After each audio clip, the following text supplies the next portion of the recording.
So this week, me and Cone came to a consensus. We came to an understanding, and I think we understand each other. The most important thing about Bleach 529, definitely, without a shadow of a doubt, has to be Rangiku's sweaty chest. Bleach 529. Wow.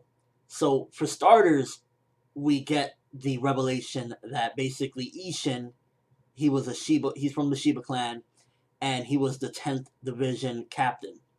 So automatically right there you got to start thinking, okay, wait a minute. When throughout the history of Bleach, what we've known about the 10th division is that there was no captain for a while, and then Hitsugaya eventually got the position. And according to what was said about that particular division captain, is that he died. He fell in combat. So right then and there, you got to start looking. Okay, what's up with that? What does that mean? How can somebody that died seemingly be alive? So automatically, you got to kind of look there. The comedy in this one was pretty freaking hilarious. I'm not gonna lie. I was like, Isshin, you dog, you goddamn dog, when he was grilling out Rangiku's tits and whatnot. That was funny. But the thing about the particular, the chapter in general, that I felt was like at the very end when we get the Aizen moment with Tozen and them and whatnot. Now at the moment of this chapter, it kind of felt a little bit like fan servicey in a way, because I mean we've seen Turn Back the Pendulum arc, but at the same time I feel like it's not fan servicey in a way, because I think that this is gonna connect to the reason why Isshin fell, the reason why Isshin knew Aizen, and it's gonna reveal more later on. But this particular chapter didn't really do anything other than Aizen at the end saying just, according to plan. So, at the moment it kind of seems like, why we're seeing Aizen, it's supposed to be Isshin's backstory, but it makes sense because, we always wondered, well, how did they know each other? What was going on with that whole situation? So that right there kind of connects certain, links and whatnot. And it also shows why Hitsugaya eventually became the, the captain of the 10th division, because basically that's what Isshin wanted, and that Rangiku wasn't fit for it. So, we got a couple different things in this particular chapter.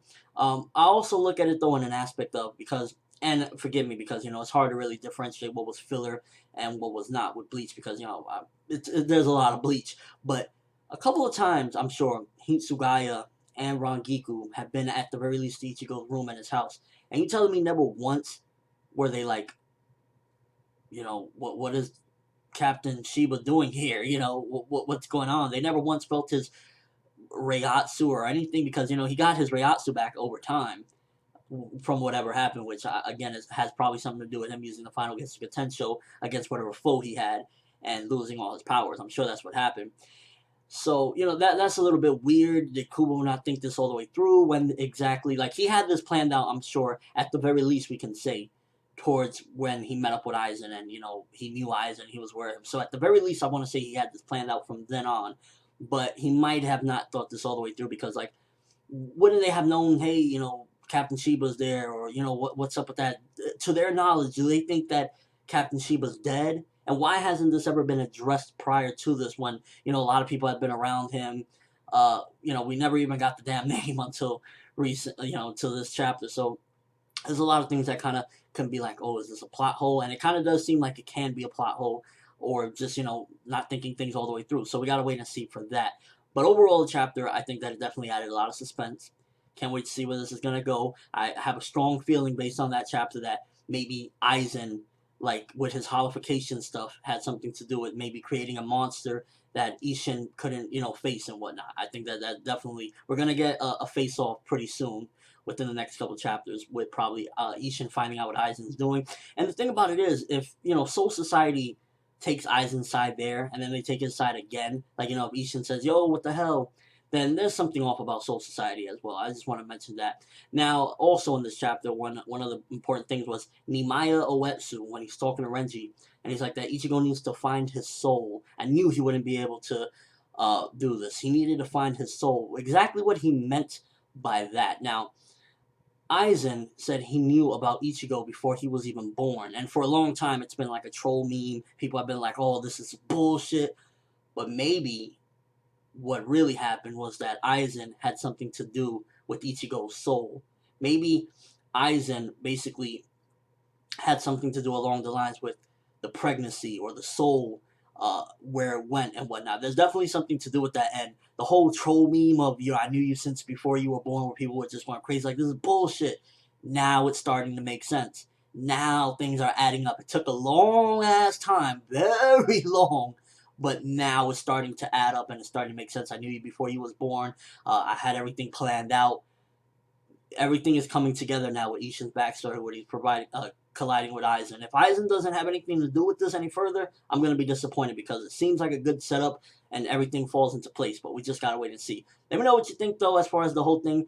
Aizen being responsible. Do you think Aizen has something to do with Ichigo's birth, whether it be helping to impregnate Misaki Kurosaki, or, what's up with that? And as far as the whole thing with the 10th Division, why did it take so long for them to grant a new captain of 10th Division? Were they mourning for so long? Because remember, there was a period where they just didn't want to grant anybody captain of the 10th Division until Hitsugaya. Maybe they just wanted to wait for Hitsugaya to get to that certain point and grant him that.